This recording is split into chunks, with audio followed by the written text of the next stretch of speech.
সত্যি বলছো বৌদি? ওই সাহাবাড়িতে আমাদের নিমন্ত্রণ? হ্যাঁ তো, মাই তো বললেন ও বাড়ি থেকে একজন বয়স্ক ভদ্রলোক এসেছিলেন নিমন্ত্রণ করতে। আমি নিজের চোখে দেখেছি। তুমি নিজের চোখে দেখেছো বলছো, কিন্তু আমি নিজের কানকে বিশ্বাসই করতে পারছি না। সাহা দাদু নিজে এসেছিল নিমন্ত্রণ করতে? কেন রে উষি, কি ব্যাপার বলতো?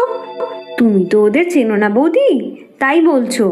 এই সাহাবাড়ি হচ্ছে আমাদের গ্রামের সব থেকে কিপটে বাড়ি। হাত থেকে জলও গলে না ওদের। আর ওই পরিবারের সব থেকে কিপটে হচ্ছে ওই সাহা দাদু। ও বাবা, তাই নাকি? সব থেকে বড় কিপ্টে? না হলে আর কি। ওই কালুদের ধবলি গাই একবার ওই সাহাবাড়ির একটা লাউ পাতা খেয়েছিল। তারপর কি হয়েছিল জানো? কেন, কি হয়েছিল? ওই শাহাদাদু বুঝি ওই কালুকে বকাবকি করছিল? তা তো করেই ছিল। তারপরে ধবলি গাইয়ের মুখের ভিতরে হাত ঢুকিয়ে সেই লাউ পাতা টেনে বের করেছিল। এ মা, ছি ছি! ওই লাউ পাতা যখন গরুটা খেয়ে নিয়েছিল তখন আবার বার করে লাভ কি? কেন, ওই কিপটে দাদু সেই জাবর কাটা পাতা আবার ফেলে দেবে নাকি ভেবেছো? রান্না করে বাড়ি শুদ্ধ সবাই খেয়েছে। এক ছি ছি, কি বলছো গো উর্মি? এমন কথা বাপের জন্মেও শুনিনি। আরো কত ঘটনা আছে, শুনলে তুমি অবাক হয়ে যাবে। পয়সা খরচা করে কিচ্ছু করে না ওরা। কোথাও কাঙালি ভোজন হচ্ছে, কোথায় খিচুড়ি ভোগ হচ্ছে, সব খুঁজে খুঁজে বেড়ায়। ওদের বাড়ির লোকজন তারপর খবর পেলেই বাড়ি শুধু সবাই মিলে পৌঁছে যায়। বাপরে, কি সাংঘাতিক! তাহলে আমাদের ঘরে এসে নিমন্ত্রণ করে গেল যে? সেটাই তো চিন্তা বৌদি। এর থেকে ঘুমের মধ্যে দুঃস্বপ্ন দেখাও ভালো ছিল। এখন কি হবে তাই ভাবছি। বাবা মা যা ঠিক করবেন তাই হবে। তোমার দাদা ফিরুক অফিস থেকে, তারপর খোঁজ নিতে বলবো। উফ, বাড়িতে নিমন্ত্রণ এসে পড়লো না তো যেন অ্যাটম বোম এসে পড়লো। তুমি ভাবো তো বৌদি, ওই বাড়িতে নিমন্ত্রণ খেতে বসেছি, প্রথমেই দিল হয়তো সেই গরুর মুখ থেকে টেনে বের করে আনা জাবর কাটা লাউ শাক। আর বলো না উষি, আমার কিন্তু বমি হয়ে যাবে। ওদের বাড়ির ছোট ছেলেটা দেখেছো? ওই পচা নর্দমান জল যে ডোবায় পড়ে, সেখানে নেমে ল্যাটা চ্যাং মাছ ধরে। ইস, নিমন্ত্রণ করে ল্যাটা মাছের ঝোল খাওয়াবে নাকি? ও মা গো, কি ঘেন্নার কথা! সেটা হলেও না হয় ভালো, নর্দমার হলেও তো জ্যান্ত মাছ। ওদের বাড়িতে শুনেছি বাজারের পচা ফেলে দেওয়া মাছগুলো এনে মাটির হাঁড়িতে পুড়ে মাটির তলায় পুঁতে রাখে, পরে বার করে রান্না করে। ওরে উষি, থামো থামো! যাই হয়ে যাক না কেন, আমি কিন্তু ওই বাড়িতে যাচ্ছি না খাওয়ার জন্য। সে কি আমিও যাব নাকি? তবে মা বাবা যদি বলে তখন তো একবার যেতেই হবে। হ্যাঁ তাই তো, তাহলে কি করা যায় বলো তো? ঠিক আছে, যেতেই যদি হয় তাহলে কিন্তু খাবো না। সে কি করে হবে? নিমন্ত্রণ বাড়ি গিয়ে না খেলে তারা কি ছাড়বে? জোর করে খেতে বসিয়ে দেবে। তারপরে এই গরুর জাবর কাটা লাউয়ের পাতা, এক ছি ছি! না, বলবো আমার শরীর খারাপ, মানে আমার পেট খারাপ, খুব খারাপ। ডাক্তার খেতে বারণ করেছে। আর আমার কি হবে? দুজনের একসাথে পেট খারাপ হয় নাকি? তাহলে তোমার দাঁতে ব্যথা, ভীষণ ব্যথা, ঠিক আছে তো?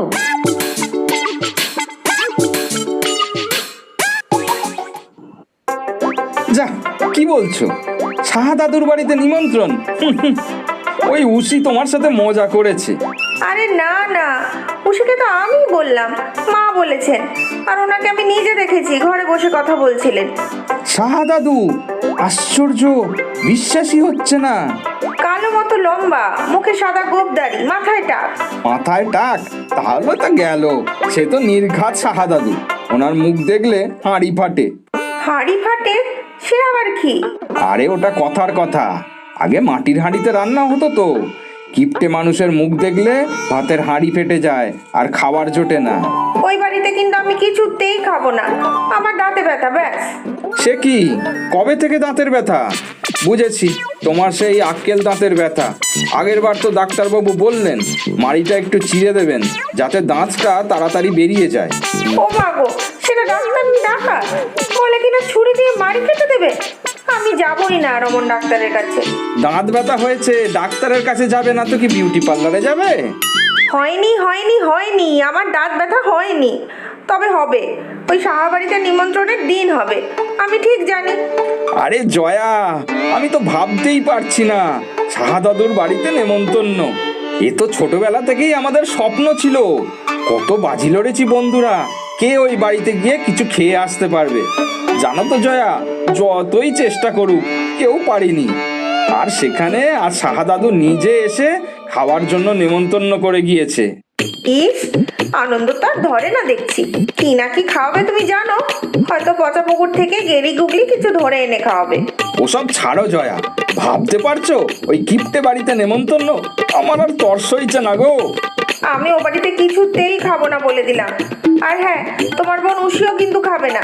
যেতেই যদি হয় তাহলে যাবো, কিন্তু কিচ্ছুটি মুখে তুলবো না আমরা দুজনে, ব্যাস। সে তোমরা যা খুশি করো, আমার জীবনের এক স্বপ্ন সার্থক হতে চলেছে। সাহাবাড়িতে খাওয়ার, আহা, ধন্য ধন্য আমরা, বুঝেছো জয়া, ধন্য। বাপরে বাপ, কেমন করছো, বাড়িতে যেন খাওয়া জোটে না। সে তুমি বুঝবে না জয়া, এ যে কি আনন্দ, আনন্দে আমার চোখে জল এসে যাচ্ছে। আহা, তোমার কথার মাথা মুন্ডু আমি কিছু বুঝতে পারছি না। উষির মুখে ওই শাহাদাদুর কিপটেমির গল্প শুনে আমার মাথা পুরো ঘুরে গেছে। গরুর মুখ থেকে শাক পাতা বের করে আবার সেটাকেই রান্না করে খাওয়া, এ ম্যাগ গো। শুধু এই গল্পটাই বলেছে বুঝি, আর কিছু বলেনি? আরো গল্প কেমন শুনি? ওই শাহাদাদুর বাড়িতে সব সময় আধসিদ্ধ সবজি খাওয়া হয় জানো? কেন, আর সিদ্ধ সবজি মানে তো কাঁচা কাঁচা। আরে বুঝতে পারছো না? আরে সবজি কম সিদ্ধ হলে তো পরিমাণে কম খাবে আর জ্বালানিও বাঁচবে। শুধু কি তাই, কখনো কখনো তো দুটো ডিমকে 6-7 ভাগ করে পুরো পরিবার মিলে খেত। সুতো দিয়ে সেদ্ধ ডিম কেটে ছোট ছোট করে পিস করে। ওরে বাবা, শাহাদাদুর কিপটেমের গল্প দেখি শেষই হয় না। তুমি যাও বাবা, ওই দাদুর নিমন্ত্রণ খেতে যাও। আমি আর উঠে যাচ্ছি না বাবা, কি সব পচা তচা খাওয়াবে কে জানে। কিপটে দাদু খাওয়াবে, সেটাই তো রোমাঞ্চকর ব্যাপার। আমি তো যাচ্ছি, তোমরা যা ইচ্ছা করো। উফ, আমার তো আর তর্স হইছে না। শাহাদাদু যে কি খাওয়াবে সেদিন কে জানে। If I die before I turn the age of 21, stay strong, man, because I'm not your own son. কিরে রূপ, বাজারে যাচ্ছিস নাকি? অগত্যা, হাতে যখন বাজারের ব্যাগ, তার উপর আজ রবিবার, বাজারেই যাচ্ছি। তা তোর খবর বল। খবর ভালোই। দুদিন কাজের জন্য বীরভূম যেতে হয়েছিল, এসেই তো সংবাদ শুনি। সংবাদ? তা সুসংবাদ না দুঃসংবাদ? কোনটা যে বলবো সেটাই তো বুঝতে পারছি না। শাহাদাদু নিমন্ত্রণ করেছে, তাও আবার পুরো পাড়া। ভাবা যায়? মেনুতে যে কি থাকবে সেই ভেবেই কেমন ভয় ভয় করছে রে। ধুর, ভয় কিসে? আমার তো শুনেই বেশ লাগছে। কতদিন পর শাহাদাদুর বাড়িতে আবার খাওয়া দাওয়া হবে, নিশ্চয়ই ভালো মন্দ কিছু খাওয়াবে। তুই ওই আশাতেই থাক। সেইবারের কথা মনে নেই তো? মনে নেই আবার? সেই বাড়ি তো প্রথম আর শেষ খাওয়া ছিল ওই শাহাদাদুর বাড়িতে। একটা কাতলা মাছকে 20-25 টুকরো করে সবার পাতে দেওয়া হয়েছিল। থালায় মাছের পিস চোখে দেখা যাচ্ছিল না। আর চাল, কোথা থেকে সস্তার চাল রেঁধেছিল কে জানে। ও চাল এত শক্ত ছিল যে মাথায় পড়লে মাথা ফেটে যেত। তারপরেও তুই যেতে চাস? আমার বউ তো আগেই হাত তুলে দিয়েছে, আর আমিও যাব না। যদিও বা যাই, খাবো না। মাথা খারাপ? আরে ভয় নেই, ভয় নেই, এত বছর পর খাওয়াবে, যাই খাওয়া এমন খাবো যাতে শাহাদাদুর চোখে জল আসে। আচ্ছা চলি রে, এখন বাজারটা সেরে নি, না হলে আজকে আর খাবার জুটবে না। আচ্ছা আচ্ছা, আমিও যাই। যাওয়ার আগে ভেবে দেখিস কিন্তু একবার। দাদা, তুই সত্যি সত্যি শাহাদাদুর বাড়িতে আজকে খেতে যাবি? তোর ঘৃণা করছে না যদি আবার গরুর মুখের ভিতর থেকে টেনে আনা শাক পাতা খাওয়ায়? ধুর, এরকম আর হবে না। আজকে খালি পেটেই থাকবো আমি। নিমন্ত্রণ বাড়িতে একেবারে কবজি ডুবিয়ে খাবো। হ্যাঁ, কবজি ডুবিয়ে খেতে হবে।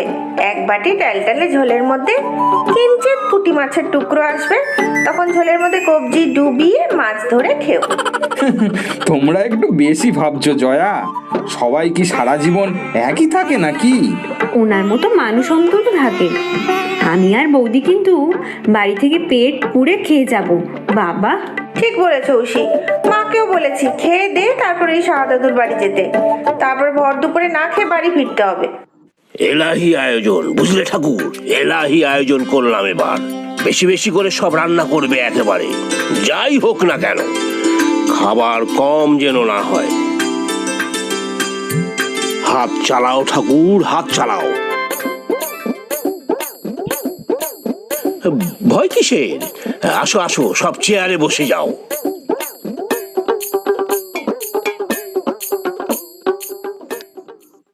এসো এসো, সবাই এসেছো, খুব খুশি হয়েছি। সব তোমরা একেবারে পেট ভরে খেয়ে যাবে, কিন্তু কোনো চিন্তা নেই, অঢের আয়োজন। হ্যাঁ হ্যাঁ, নিশ্চয়ই। বৌদি গো, দাদু তো অন্য কথা বলছে গো। এই যে ভূতের মুখে রাম নাম, যে নাকি সবসময় আধপেটা থাকে সে নাকি পেট ভরে খাওয়াবে। কি জানি বাবা।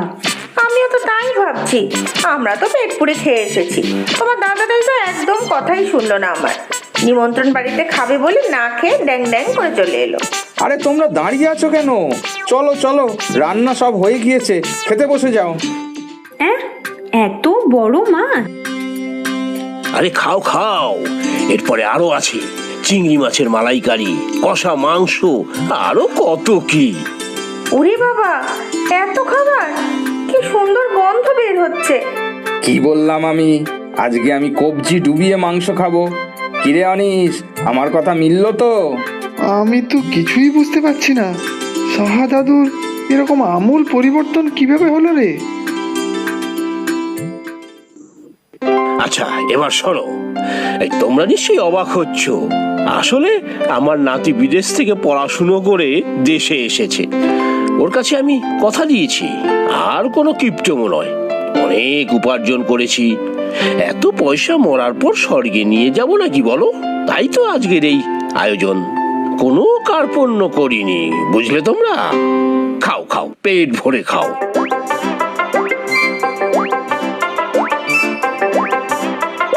ঠিক বলেছো দাদু, রান্নাগুলো যা দুর্দান্ত হয়েছে না, উফ, ভাগ্যিস পেট খালি করে এসেছিলাম। তুই থামবি দাদা? সামনে এত সুস্বাদু খাবার, অথচ আমরা কিচ্ছু খেতে পারছি না। পেটে আর একটুও জায়গা নেই। ধুর, ভালো লাগে না। দাদুকে অবিশ্বাস করে কি ভুলটাই না করেছি। খুশি, খুব আফসোস হচ্ছে যে। হ্যাঁ বৌদি, আমারও।